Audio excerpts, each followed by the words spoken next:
Every minute of the day, every day of the year, trucks and lorries, like this one threading its way through New Zealand's busiest thoroughfare, are going about their jobs. To the factory or back to the farms, for more loads or bound for the ports, carrying the wealth, the prosperity of the country on their backs. Few people realise how this land of ours is born on the wheels of the transport industry.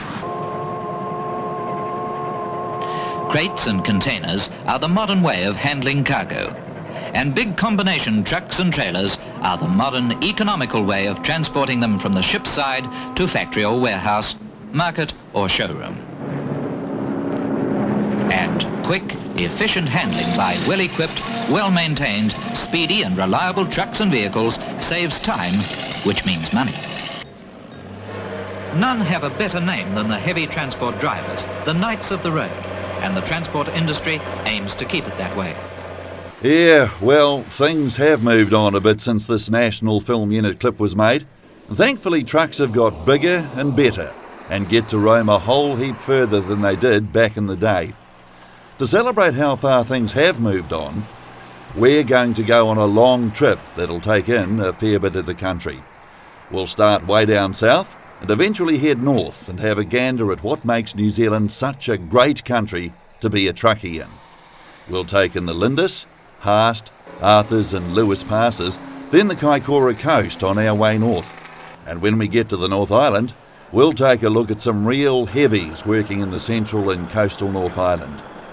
This is the 5th Truck Files in the series, and we've got plenty to see. So let's get into it and fire up Truck Files 5, Hard Yards. We're going to head south first and start from Tekapo and head to the big sky country down towards the Lindis Pass.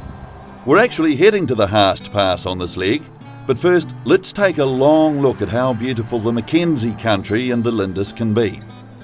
Most people don't get to see just how magnificent this region gets to be during the depths of winter and just how much the region changes between the seasons. It's a good place to stay away from at this time of year if you're not keen on the cold, but the truckies have no choice. They still have to get the job done. But driving through this sort of scenery compensates for the difficulties of the job. If there's any one thing that strikes you about the Lindis, particularly for you North Island truckies, it's the lack of traffic down this way. What trucks you do see are swallowed up in the big landscapes of the Mackenzie Basin. The view through the windscreen can change by the minute, and every trip through here is different. Get into the Lindis Pass proper, and the light becomes even more entrancing, as the hills and the clarity of the air conspire to produce one of the most photographed regions in the country.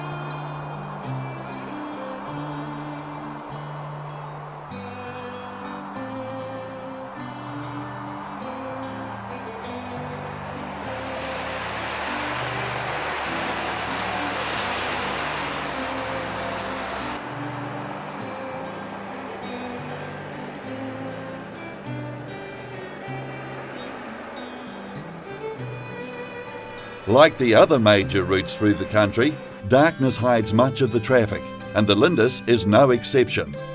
The difference being that in winter, the temperatures drop frighteningly low, and in summer, the twilight can stretch nearly to midnight the further south you go.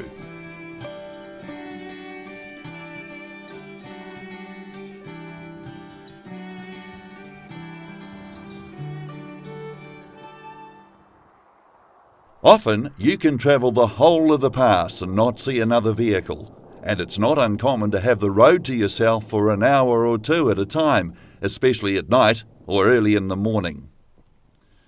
On mornings such as this, we reckon there's no better job. Nothing but solitude, big landscapes, and trucks doing what they were built to do.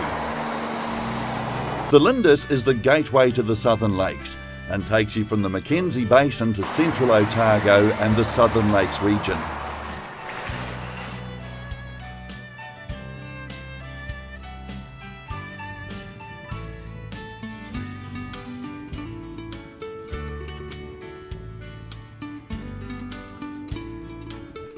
When we last caught up with Highlander in Truck Files 1 Backtracks, she was headed into Fiordland and Wilmot Pass, and she was still fairly new back then. 10 years later, we've caught up with her again as part of a road metals convoy headed to the west coast via the Haast Pass, where they have an aggregate quarry. There's 6 of them en route today. A couple of loads went through the previous day, and they'll manage to get from their Oamaru base and go over the Lindis and Haast passes to Boulder Creek, drop the trailers and get to Hawea within their hours. If you've watched previous versions of the Truck Files, you'll know that the road metal boys get around, and they're renowned for keeping their gear looking good, even though they're in the aggregate game. The big broad landscapes the Mackenzie country is famous for eventually give way to the tighter, steeper territory of the Lindis, and the pass, which at just under 1,000 metres, is the second highest point in the New Zealand State Highway network. She's a good climb up through here, and those Macs and Volvos sure look the business as they growl their way up and over this iconic landscape. Traffic is light in this part of the country, so travelling in convoy is fairly normal on these trips. Modern trucks make easy meat of this sort of country, even with loads such as these. But back in the day, it was a week's travel with a bullock team to get a dray from central Otago to the Mackenzie Basin.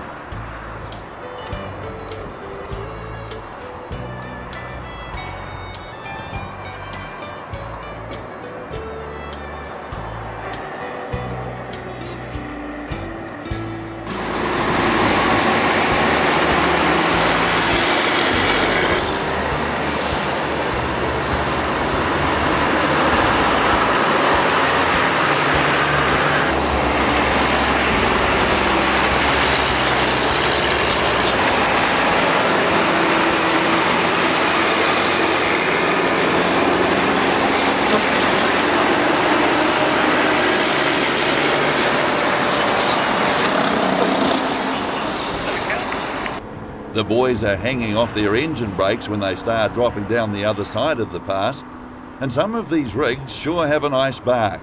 The E7 powered Macs in particular sure make their presence known in these back blocks.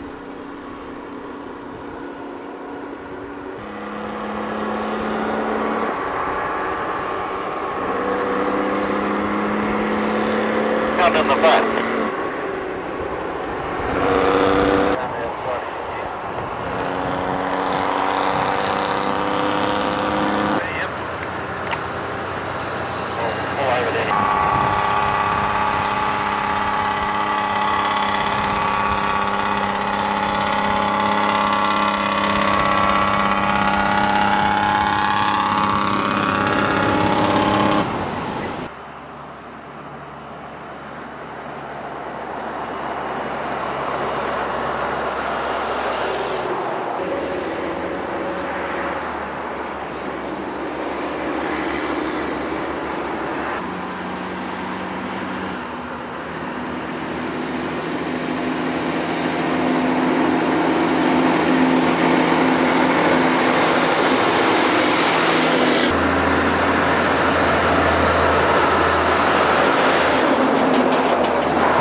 Most of these drivers have been with the company for a long time. John McDonald, or TC as he's better known, has been with them for 25 years. He's in the lead Mac with the loader, but many of the others have clocked up decades of service with the company as well.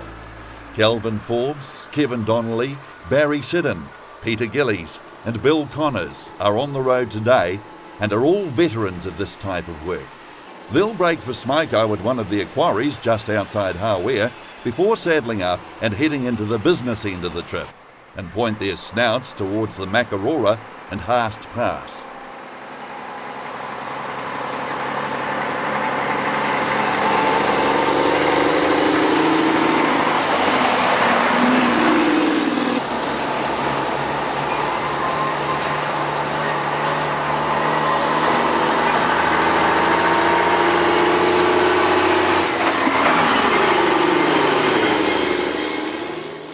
This is Lake Hawea, and she's a reasonable sized lake at 35 kilometres long and is aligned on a roughly north-south axis.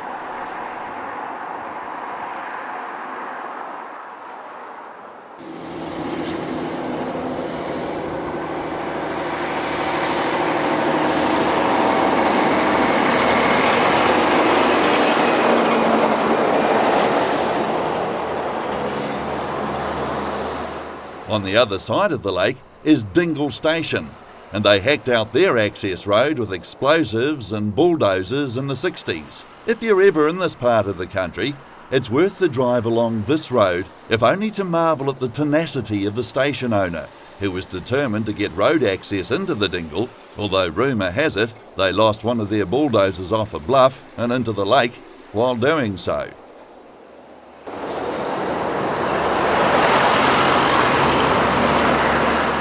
Getting back to the road metal boys, they'll leave Lake Hawea and power over what's called the Neck, for obvious reasons if you ever look at a map, and start driving along Lake Wanaka, which is separated from Hawea by only 1,000 metres or so and runs parallel. We saw that the Minaret Station barge was on the roadside of the lake, and coincidentally we passed one of the Upper Clutha Transport's Volvos earlier in the day that we'd travelled across the lake with a few years back. We fished that footage out of the archives, as it's a neat operation over there, and the UCT boys are regular visitors to Minaret. This barge is the only way into the station, which sits on the far side of the lake. Without it, Minaret would be an uneconomic proposition in this day and age. The barge was bought by legendary aviator Sir Tim Wallace many years prior to realising his long-held dream of owning Minaret. And he knew when he did get the station, the barge was going to be useful and essential. His son Jonathan runs the station these days, and he's come over to pick up a couple of UCT trucks and fuel up the V8 Jimmy powered barge.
Carl, Roger and Malcolm Howden were the drivers on this day back in 2007. But a couple of times a year, UCT will bring in fert at a rate of 125 tonnes per trip on 5 or 6 truck and trailer units. Nothing of consequence gets in and out of this station unless it's on the barge. Not many stockliners have to cross a lake in order to get their loads, but it's the most efficient way of moving stock on and off this station. The old barge could only handle 18 or 20 head of cattle, and the station was always a marginal proposition until the Wallaces took over. And Jonathan Wallace has performed miracles with the land and infrastructure.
The boys are shifting deer today, but it could just as easily have been cattle or sheep getting the trip across the lake, as the 22,000 hectare station was running 18,000 stock units at the time of this visit. But at the end of the day, despite the novelty of the trip and location, it's all in a day's work for these drivers. While high country stations have to maximise their opportunities, invariably it comes back to the trucks and drivers that make things work and provide the link between farm and market.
Look at these fellas, aren't they? Yeah. Come on, boys. Come on, boys. Push. Come on, push.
Back on the road with road metals, the landscape morphs from the classic semi-arid central Otago landscapes to being more forested and west coasterly once they start past Kaingaroa.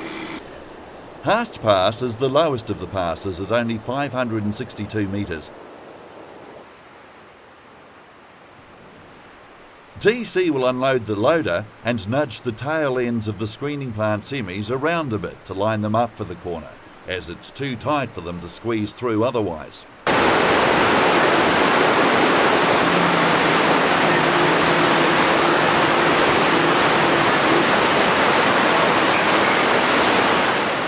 This is a well-rehearsed scenario. They've acted out this scene a lot of times over the decades, but it still requires the boys to stay frosty, no matter how many times they might have done it. The margins are tight, and the paint wouldn't need to be much thicker to stop Highlander and Unleashed squeezing through with these loads.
It's hard to do this country justice. There is so much to see. We thought we'd throw in a couple of clips from Truck Files 4, The Long Lap, to show glimpses of what the scenery's like in these parts.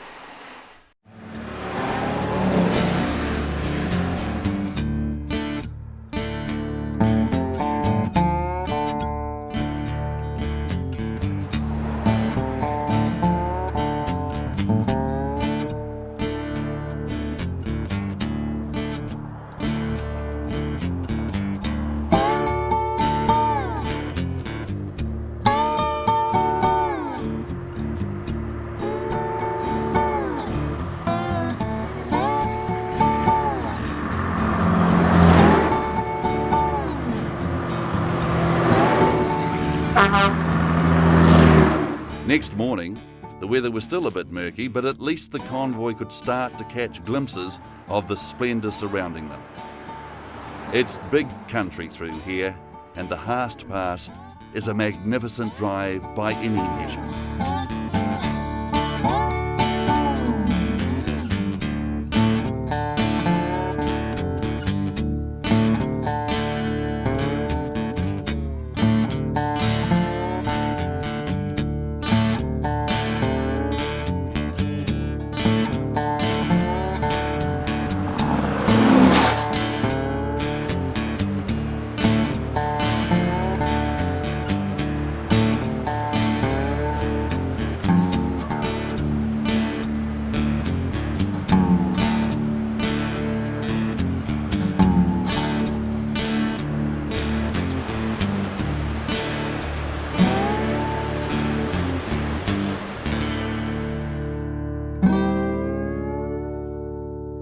The road follows valleys and rivers through pristine mountain forests for much of its way, but don't let the beauty of the surroundings distract you from the magnitude of the job of putting this road through.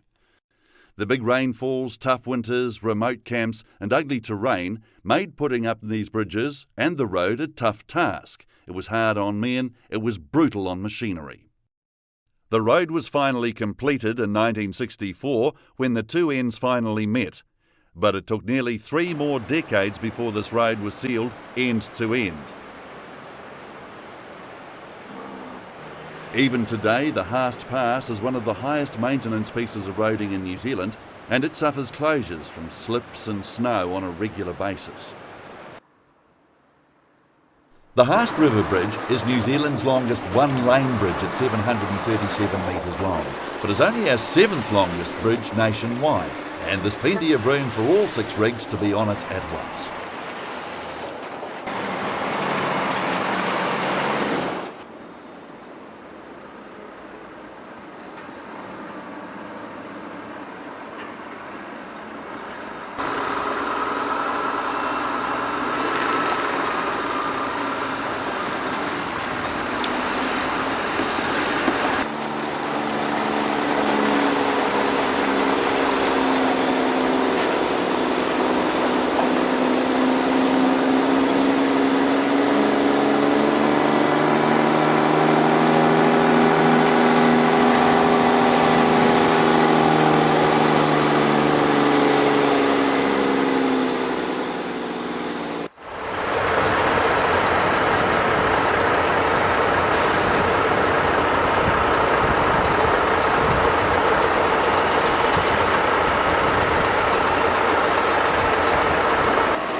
Once at Boulder Creek, the road metal boys drop the gear and execute a fast turnaround in order to get back to Hawea within their hours. Since we're down this way, we might as well take a trip into Mount Cook and see what's going on in the interior, and use the opportunity to acknowledge the unsung heroes of the backcountry, the boys that keep the roads open. It's a beaut place, and there's been a drop of snow over the last couple of days, so it's sure to be worth the visit. You'll often see the yellow downer trucks poking around, doing odd jobs here and there, especially in winter, when the roads need cleared of snow or gritted because of ice. Trucks come in all sizes, and it's easy to overlook the smaller units sometimes. And these trucks are pretty important in the overall scheme of things, despite their modest size.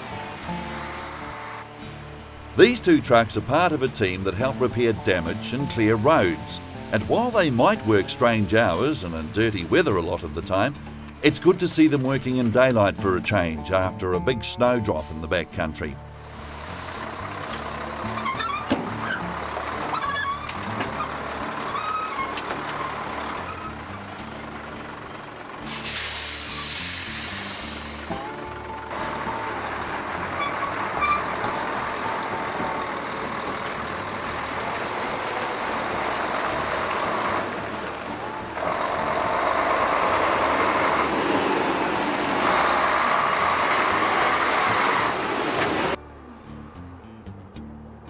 Dave Wills in the Nissan and Colin Proudfoot in the Echo were doing some bridge approach work, and while the round trip from digger to dumping was only a couple of kilometres, I reckon nearly every truckie in the country might well have wanted to swap seats with them on a day like this with these views.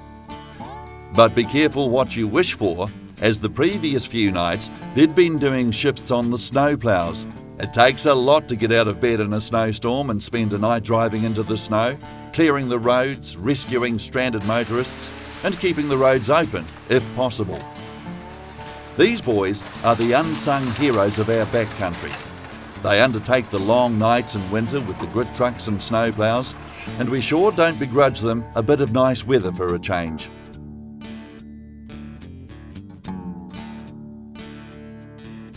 Mount Cook might not look that big from a distance, but it's a bit over 12,000 feet high, and being so high creates its own weather. It'll look different from hour to hour, and the tops are invariably windy. These trucks help maintain the roads that lead right up to the foot of the mountain and the Tasman Glacier Lake, and it's hard to imagine a more scenic job than this.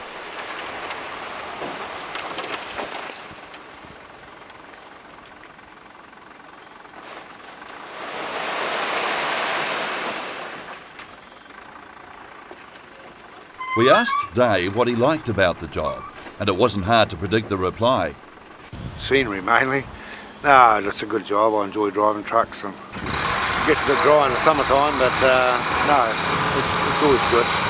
Changes as seasons change, of course, but you know, no, seasons make a difference to it, but no, it's always good. Lovely. You've got the lake down there, snow on the hills at the moment. Later on in the year, of course, the snow goes back. It's still the same. It's nice scenery. These blokes do a fantastic job in keeping these high country roads open. Every trucker we know appreciates what you guys do for us when the weather turns dirty. A bit further up the South Island, we join another of the great braided river systems that defines the topography of Canterbury. The Hawea reaches all the way back deep into the Southern Alps, where it's birthed from a glacier.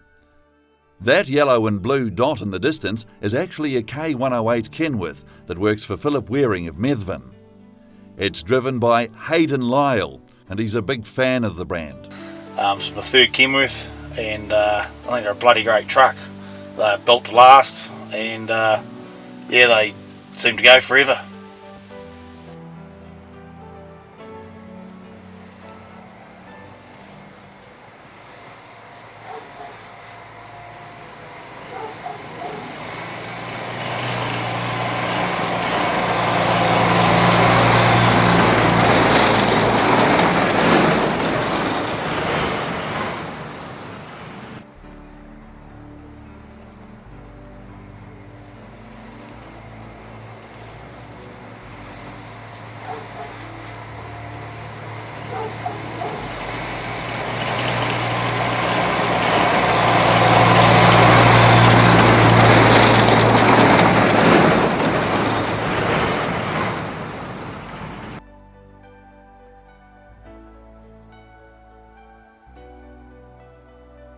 These braided systems are actually quite a rare feature and are found only in a few places in the world, such as Alaska or Argentina. However, New Zealand is almost unique in that they are very accessible and in fact dominate the landscape on the east coast of the South Island.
Time stands still in these back blocks. Apart from the size of the rig, this scene has been acted out thousands of times over the last century, and there's only one way to do it: by truck.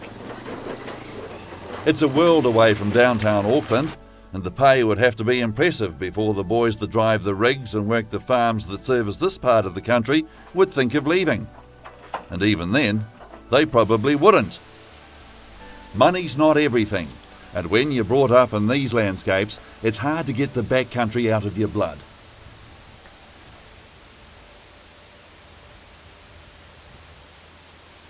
There's nothing quite like hearing the growl of a C-15 cat way in the distance and hearing it claw its way through the landscape. And in the South Island's backcountry, the spaces are big, and on a still day like this, that C-15 can be heard grumbling away from miles off.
It's not the adventure it used to be to get into these places now, but that doesn't diminish the grandeur of the landscapes, and Hayden knows he's a lucky man to have this as his workplace.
Since we're already here, we might as well carry on down the river and have a look at how wide the river eventually gets as it passes under State Highway 1 at the Hawea Bridge. This is New Zealand's longest bridge at around 1,800 metres, and when it was constructed in 1939, it was the longest bridge in the Southern Hemisphere. The original road and rail bridge was built in 1873, and this one is starting to show its age as well.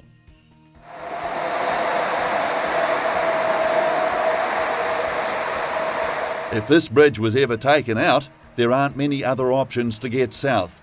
And you'd think they'd add a couple of more lanes given how popular it's getting these days. Not that far north of the Rakaia is the gateway to the west coast, which takes in the Porters and Arthur's passes. She's big country through there as well, and this route through the Southern Alps took a lot of finding back in the 1860s. Porters Pass is the first obstacle when you're heading from east to west, and it's a sustained climb. This pass is notorious for the easterly fogs that hit it one way and the nor'westers that smash it the other after their journey over the Southern Alps.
You can't sit little mountainous islands in the middle of a big sea and not expect it to get hammered. The nor'westerly winds up here have to be experienced to be believed.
But then, other times on a hard frosty morning midwinter, the trip over Porters to Arthur's is truly something special.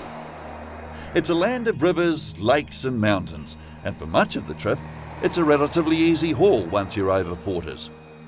However, when you reach the Waimakariri River, we get the same old problem that defines Canterbury: braided rivers, and the road has to hug the bluffs before crossing at the Beeley further up the valley.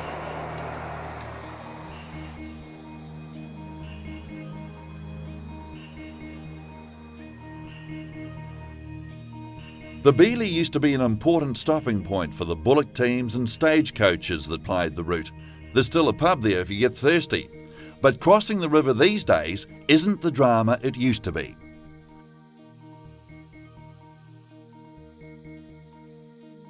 It might not be much of a bridge, but it sure as hell has got a good view on a good day. However, this country is as changeable as it is down south. Sometimes the early morning fogs make this place a dreamland, and other days the nor'westers will dump enough rain to hide everything but the road in front of you.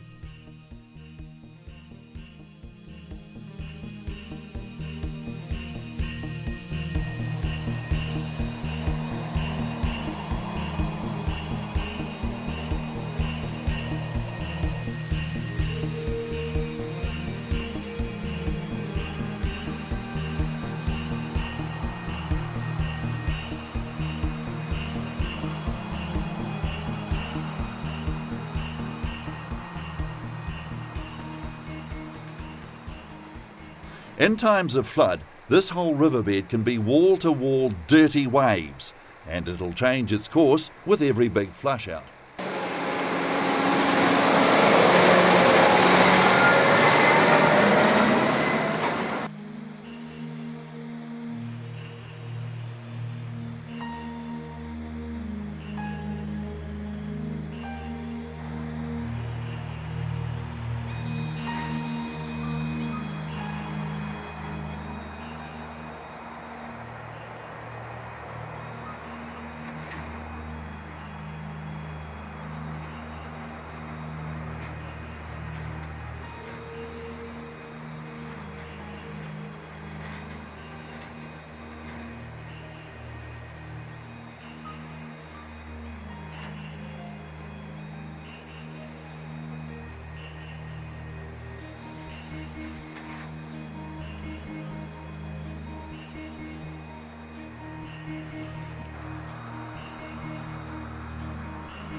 Haast Pass village isn't much to look at and doesn't look that much different to when this picture was taken in 1910, when the village was pretty much a railway gang camp while they were establishing the rail line. The pass and village were named after Arthur Dobson, who pioneered the route which was settled upon as the best compromise between it and the even more formidable Harpers and Brownings passes to the north and south of it. Arthur's Pass reaches 920 metres high and is prone to snow and ice at any time of the year, but the scenery is worth it if you're not fighting the road.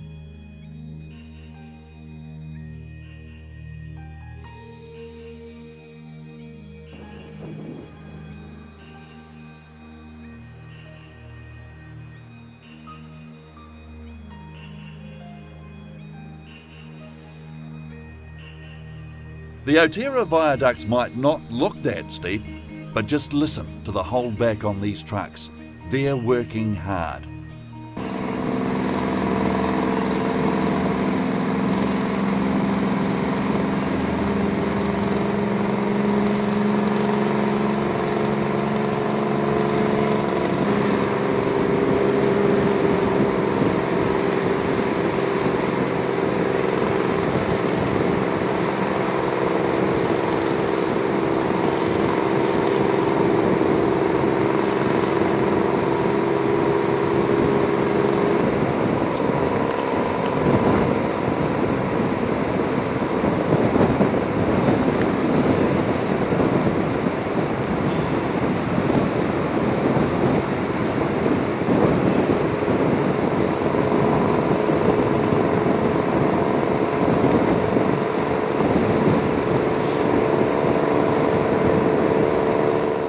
Prior to the viaduct, there was a 13-metre length limit. As it is, there are still 16% grades on this pass, and at 440 metres long and 35 metres high, sitting on 25-metre deep foundations, the viaduct is an impressive bit of engineering.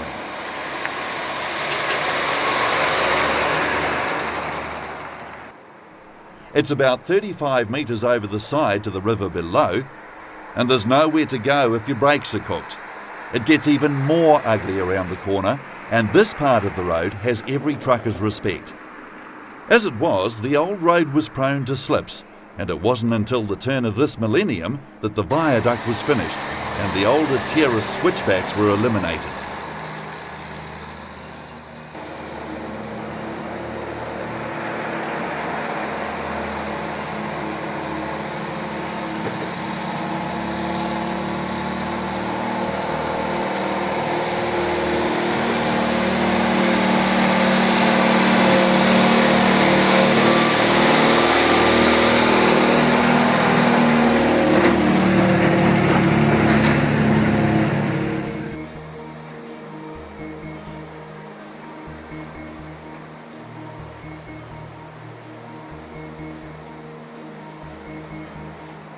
It gets even worse around the corner, where they had to nail the road to the sides of the bluffs and protect it from the continual rockfalls that are part and parcel of this mountainous terrain.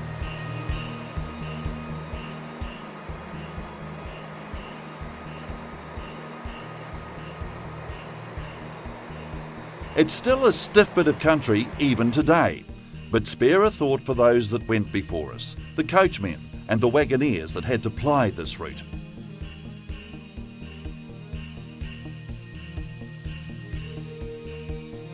You can only but admire these explorers who toiled in unimaginable conditions, mostly 4/5 starved and totally exhausted as they clambered around these brutal landscapes, trying to imagine a route through them.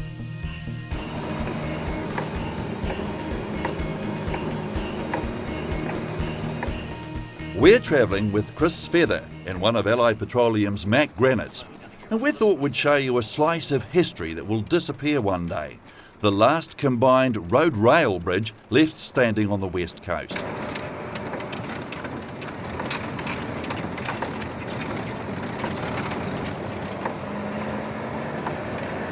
You like this run? Yeah, I do. Yeah. This run ends through to Queenstown, down past the lakes. What do you like about this run in particular? Oh, The hills, not long, straight roads, good scenery. Yeah, I think it's great.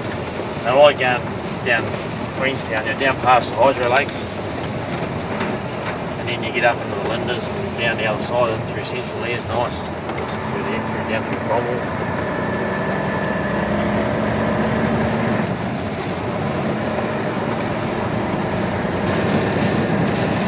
What is it about Max that you like? Oh, just the American trucks. You know, monitor trucks. They're great.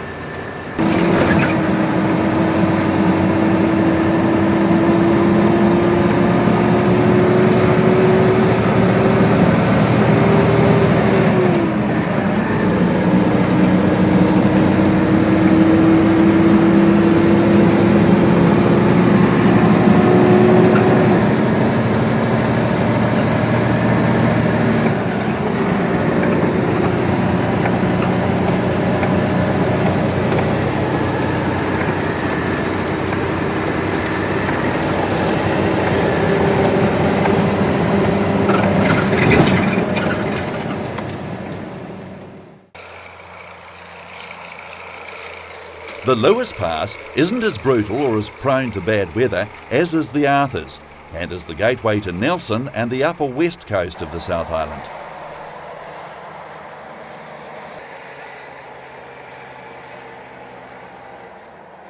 It gets its share of traffic, but doesn't see anything like what State Highway 1 does on the main route from Picton down Kaikoura to Christchurch.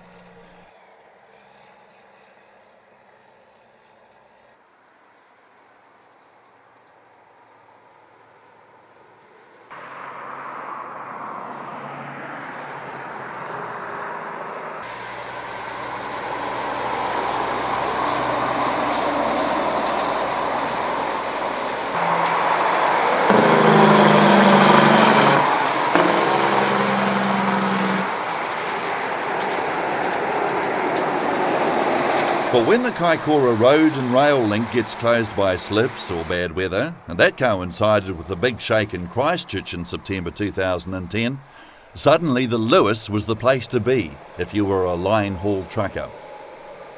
Most of the traffic that would be spread between both routes and all the rail traffic was suddenly shoehorned through the Lewis until the Kaikoura slip was cleared. They reckon there was about 30,000 cubic metres to be shifted, and it was a hard slip to work with, being right on the seashore and all. We've been up and down this road countless times over the years, but we've never seen trucking traffic like this before. They were nearly nose to tail in places, and you could tell when the ferries had come in as the pulse of trucks worked its way through the roading system and onwards to the south hours later.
Many of these drivers were getting to see country they normally wouldn't, as they had to do a big detour to Springs Junction and then over the Lewis, which stretched the normally 4.5 hour trip from ferry to city to nearer 7, depending on the conditions.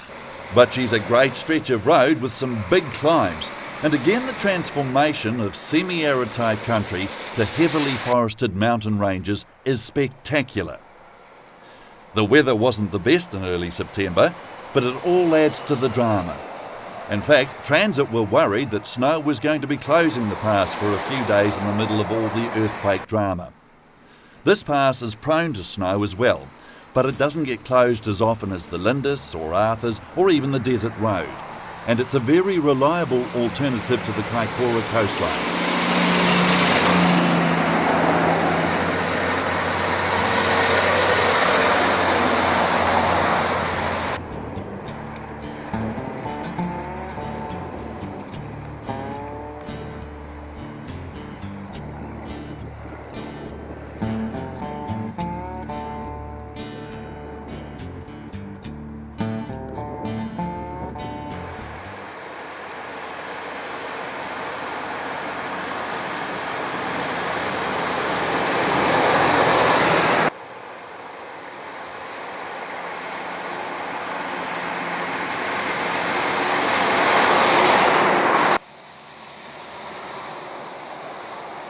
It's not the first time the road and rail link has been taken out by slips, and it won't be the last. We'll have a closer look at the Kaikoura road further down the track on this DVD, and it's an ugly bit of coast to put a road and rail link through, that's for sure.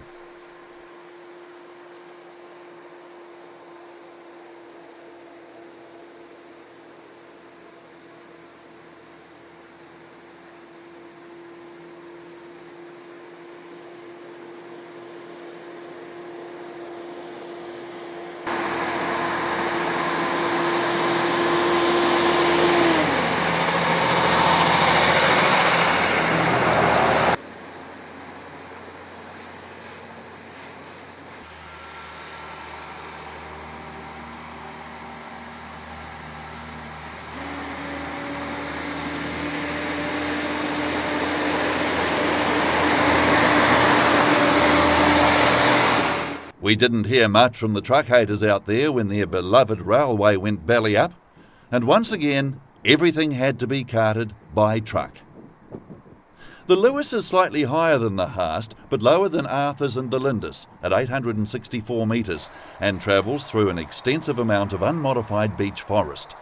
The climbs aren't as brutal as the other three passes, but they're a good enough workout when you're running 44 tonnes or up to your tolerances.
There's nearly always a river in sight on all of the big passes in the South Island.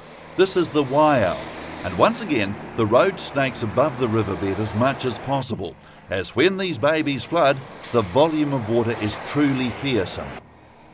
It's a great bit of country through here though, and we're pretty sure that all those North Island drivers that had to take the diversion over the Lewis were happy to do so, even if it did squeeze the logbook a bit. There wasn't much time for sightseeing. Those extra few hours made things tight for a job that was hard enough on the logbook as it was.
Since we're on the subject of the Kaikoura coastline, we thought we'd dust off this footage of a trip up that coastline we did a few years ago, just before the old Seddon road rail bridge was decommissioned in late 2007.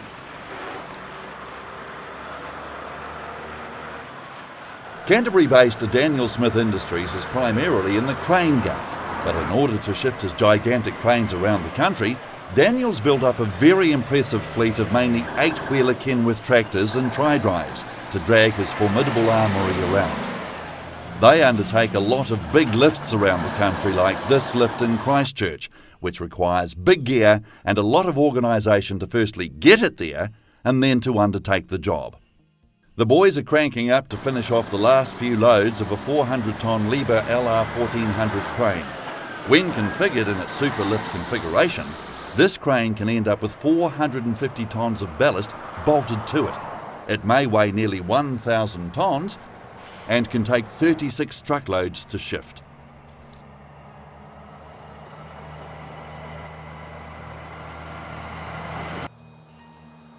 On this particular morning, Ivan Taylor in the K104 Aerodyne leads Peter Gregan, Andy Briggs and Peter Owens in their respective Kenworths on this haul. This particular crane is so big that Peter Lamb and the company T904 had to head over the Lewis with the main body, as some of the bridges and tunnels on the Kaikoura route would have stopped it. He'll meet the rest of the team at Picton.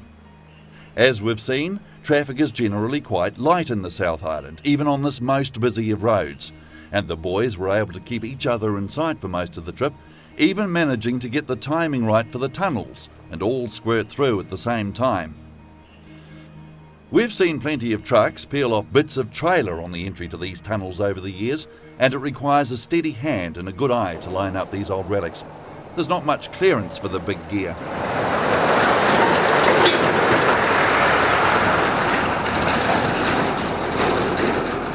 A huge amount of traffic, by South Island standards, comes down this road, and it's the primary route south from the North Island.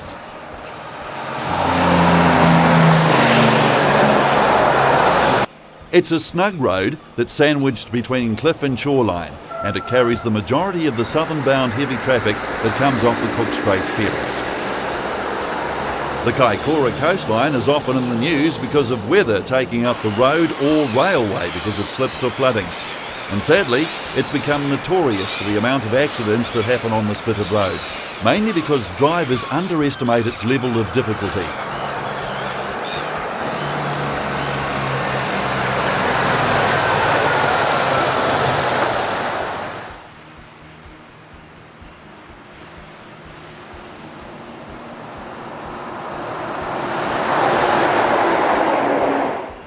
The real miracle is that it isn't closed more often than it is, and given its tunnels, snaky nature, and the many tight, slow corners and weird campers, not to mention the sheer volume of traffic it carries, which is far more than was ever envisaged by its planners, it's not surprising that this road has gained a reputation as one of the most tricky roads to drive in New Zealand.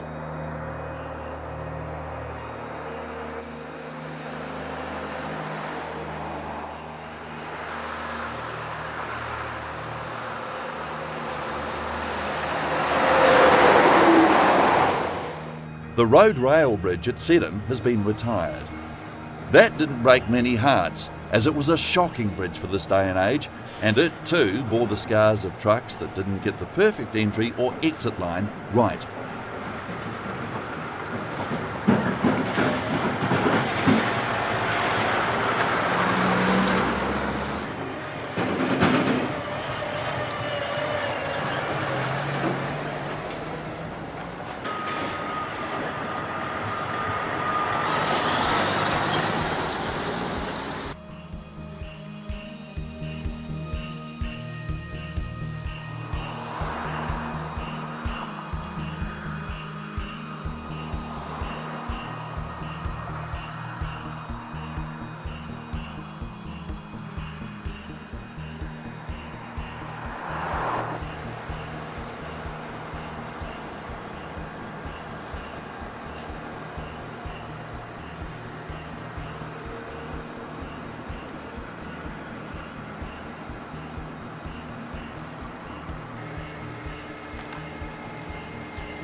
Once at Picton, there's the usual manoeuvring to get rigs of this size into the straight shipping vessel.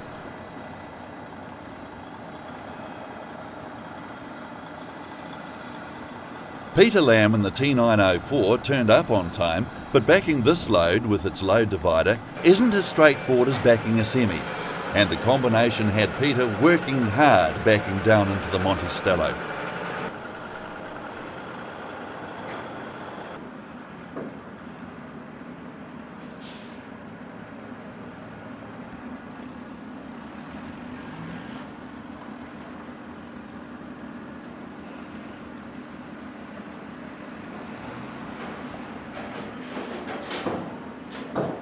Daniel Smith Industries is just as well known in the North Island as it is in the south in certain quarters, and has supplied the craneage necessary to help erect many of the huge wind turbines that are peppering the landscape. In fact, one of their levers was used extensively at the Tararua wind farm, where we found Transcar hard at work about the same time as that haul.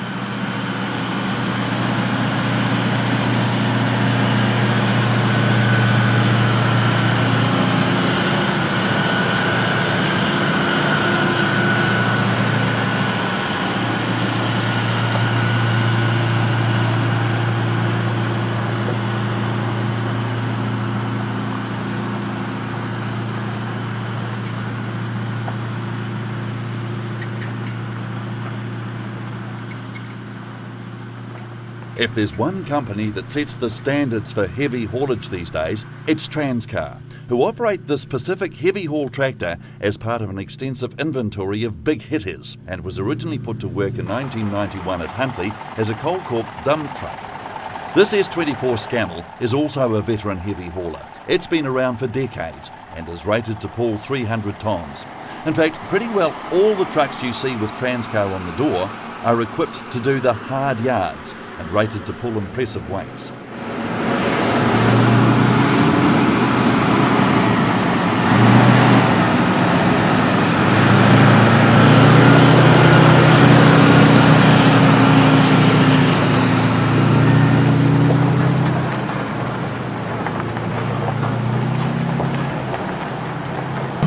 We were hoping to see the lever in action, but the winds were too strong on the day.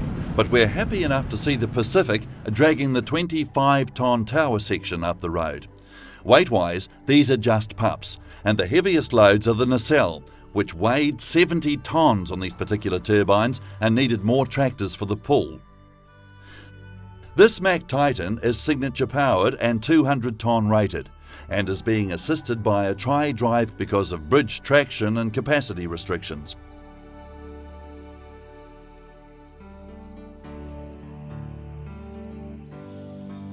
Further north, and 3 years later, we hunted Transcar down at the site of their latest wind farm project, mainly to catch up with a pair of ex-log train Kenworth C500 tractors they'd put to work that we'd heard had impressive rebuilds. But before the off-road boys can get their teeth into the job, the on-road haulers have to drag the components to the Te Uku wind farm near Raglan. Transcar's on-road armoury is just as impressive as their off-road counterparts, and they've got some serious firepower on the tarmac. This T-Series Scania is a rare beast in this country, but is ideally suited to this job.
The company has equipped itself with the Rolls-Royce of multi-line trailers, German-built Goldhofer units, primarily for their state-of-the-art braking.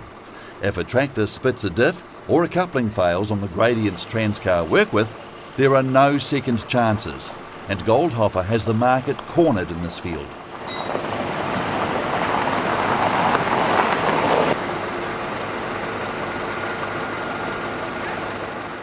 The aptly named Blade Runner arrives with its cargo, and whichever on-road truck pulls in, it's soon turned around and sent back with an empty trailer. This job entails 2 sets of everything. It's a complex and extremely demanding operation, but site boss Baz Julian runs a slick operation with just 7 men.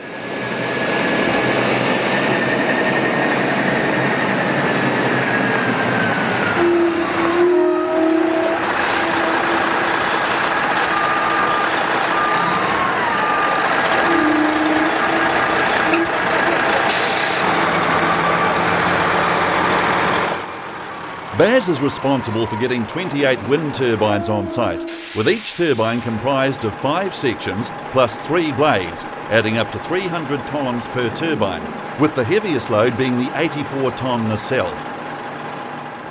Big Pacific, weighing out of 40 tonne as a tractor, is powered by an 8B92 with a Allison in it, Allison Auto and reduction boxes. Fairly heavy truck right the way through, and that's our main truck for hooking onto the trailers for towing these loads, generally on the front of the load or it's on the back for retardation.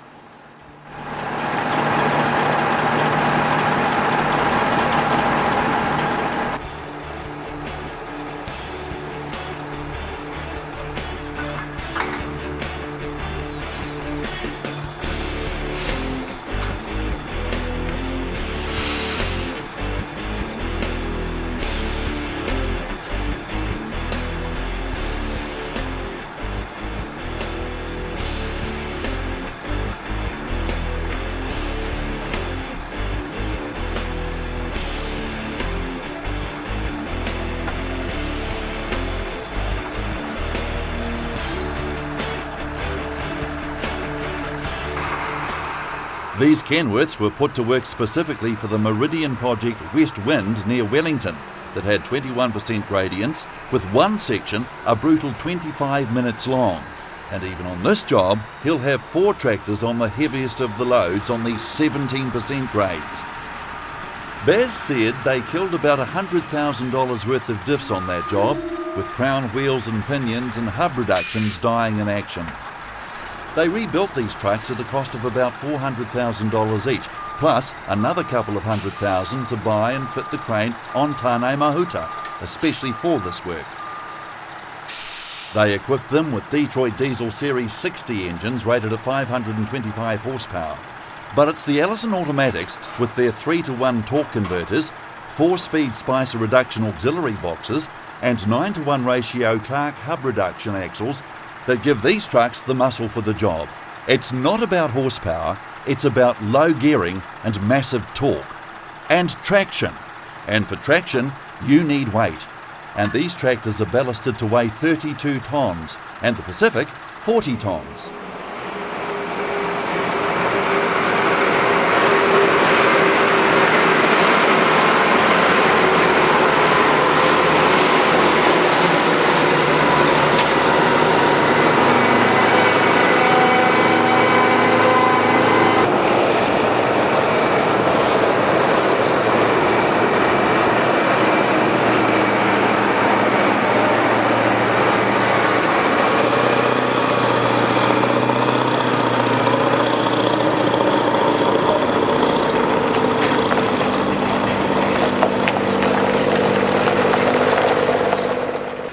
This requires teamwork, and these men all rely on the others doing their job perfectly.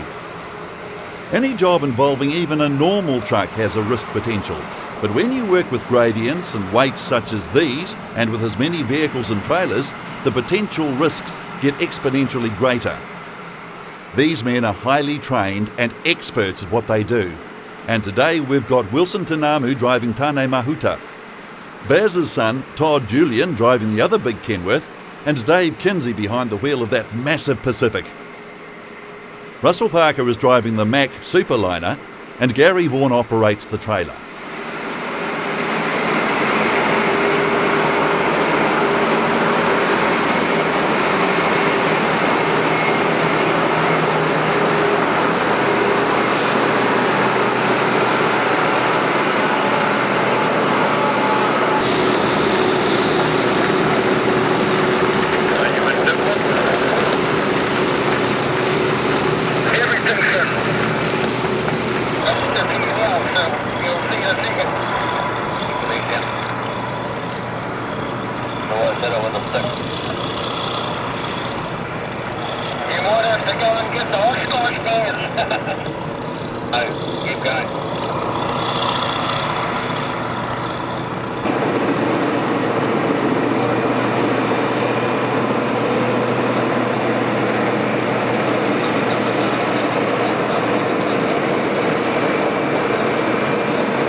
Looking good, Russ.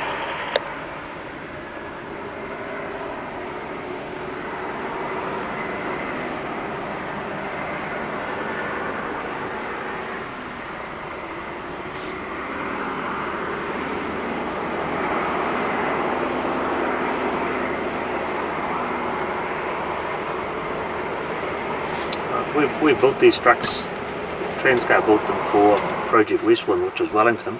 With 21% grades we were dragging up there at about 250 tonne all up. I've gone through and built them with 3 trucks or 4 trucks on a trailer. Weight wise, these 6-wheelers are 32 tonne as a tractor. Just to do this job, 3 trucks traction wise, as much weight on as we can to get the traction on the hills, especially on the loose metal. 3 trucks, 4 trucks, our big Pacific that we've got, the big one you see there is weighted up at 40 tonne, just totally for traction, and not only traction but also retardation on the big hills when it's on the back of a load. As much retardation as we can get, because of the fact that with the Detroits in these two here, 60 series, we can't get our engine braking up high enough for the speeds that we're travelling at on the downhills with the weight we're pushing. So we need to get as much retardation out of some of the other big trucks as we can. These trucks have worked out really well with the 60 series Detroits, Allisons in them, and reduction boxes. We've gone right through these as ground up rebuilds probably 2 years ago. Full rebuilds, they're going really well for the job, and I think Dave Gale will probably build more of them. Just totally for doing this sort of work, totally designed for off-road and the conditions we're working in.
We get to see plenty of impressive trucking operations around the country, but we reckon the Transcar teams stand out for their sheer professionalism under long-term duress, and there's no question that the size of their gear puts them in a class of their own.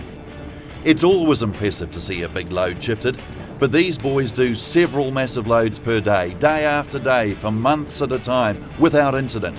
And they make it look so easy that people lose sight of the enormous forces involved in dragging this much tonnage up these steep inclines. We're going to head into the bush now for some heavy-duty logging action. But first, let's hear what the National Film Unit has to say about logging. North of Taupo is the land of bubbling mud, spouting geysers and tall timber. Like its sister tourist town, Rotorua also has thriving local industries. Timber milling is the major one. It calls for strong men, tough vehicles.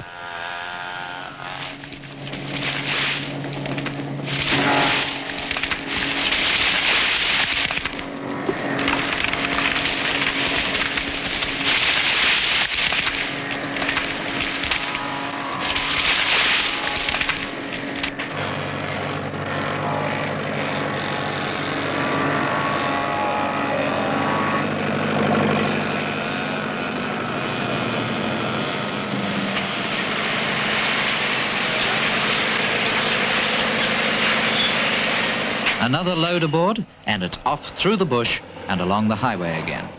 The country is rugged, the bush tracks rough, calling for gear work all the way until the main highway is reached. Then it's smooth driving.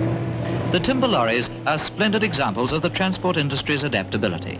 A load of logs delivered, the jinker, that is the trailer that carries the tail end of the logs, is given a piggyback ride back to the tree-felling site. Meanwhile, the laden truck forges ahead, past the beautiful rivers and lakes that abound in this wonderful countryside. Well, the job hasn't changed much, but the gear has sure got bigger and better over the years. A few years back, when we were filming the second volume of Truck Files, Oversize, we met a driver in the Kaingaroa forests driving a C500 Kenworth tri-drive for his brother Eru. Charlie Maihana, who had impressed us then with his passion for the job.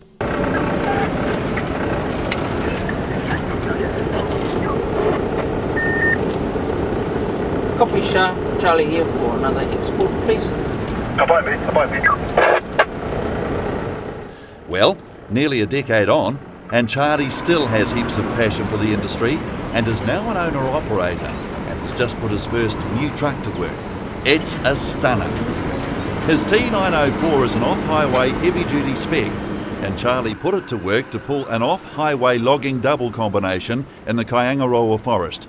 And when loaded, he's usually running at around 120 to 130 tonnes all up.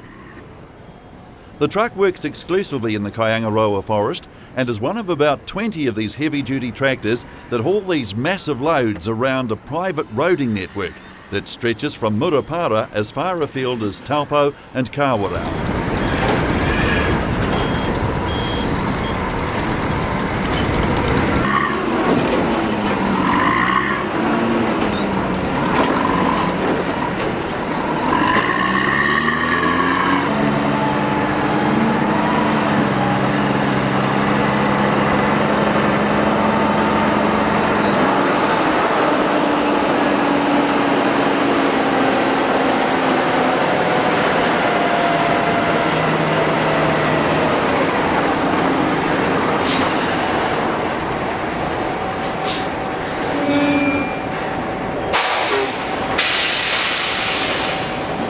Charlie is running the only Cummins signature-powered off-highway doubles unit in the forest at present, and everything about this rig is massive by on-highway standards. But then his loads are often more than 3 times what an on-highway truck can carry, so they have to be.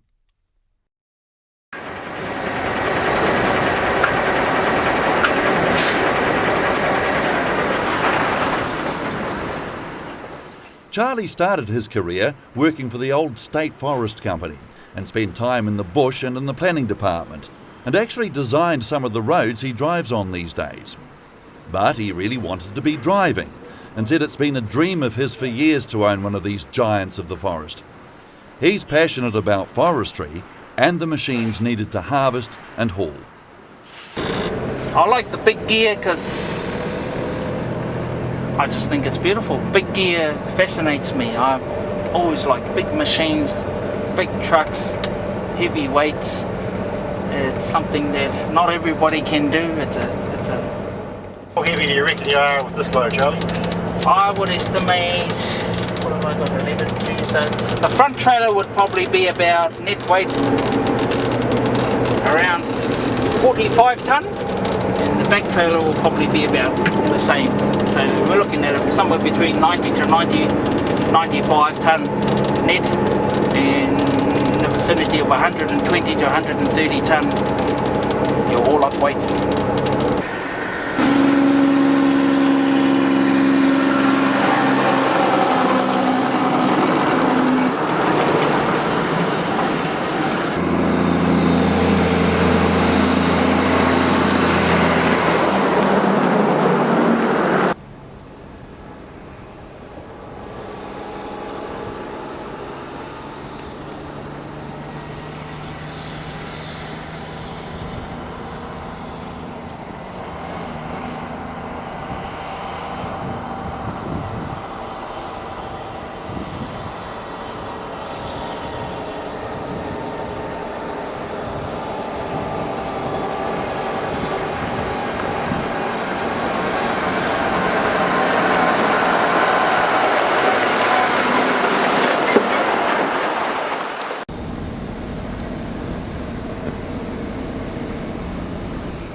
Given that the annual harvest is approximately 3 million cubic metres of radiata pine at the moment, plus other species and Douglas fir, there is plenty of work for these massive log trains. The Kaingaroa forest is one of the oldest and largest softwood plantations in the world, and the company responsible for the forest, Kaingaroa Timberlands, oversees 189,000 hectares of forest and hundreds of kilometres of private roading. There is no other place in New Zealand that boasts trucks and combinations of these sizes, and we just love getting into the forest and seeing these monsters at work.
How big did that load turn out to be, Charlie?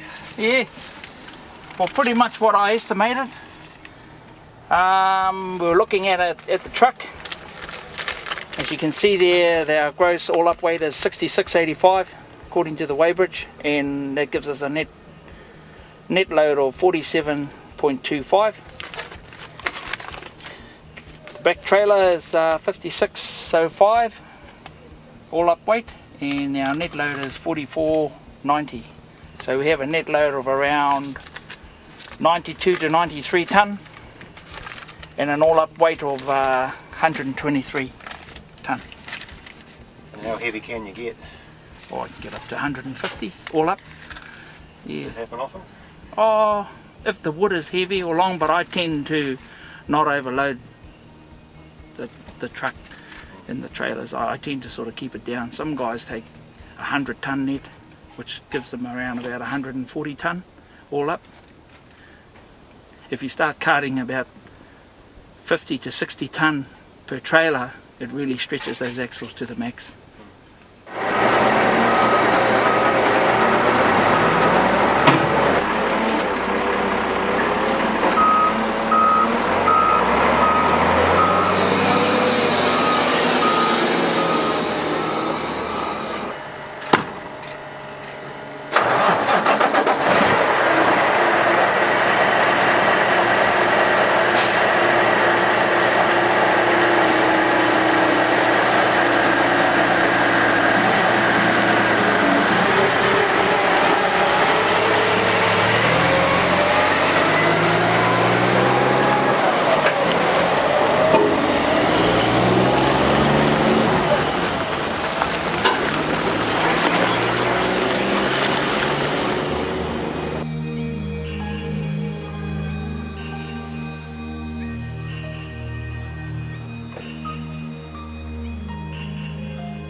It's a trucking paradise at Murupara, and all manner of on-highway and off-highway trucks pull in and pull out. And there's always something worth the wait to see at this logging distribution point.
We hope you've enjoyed your trip around the country with us and that we've reminded you about what a great place New Zealand is to be a trucker. Well, that's enough trucking for one sitting. We'll be back again sometime soon with another Truck Files and have another look-see at just how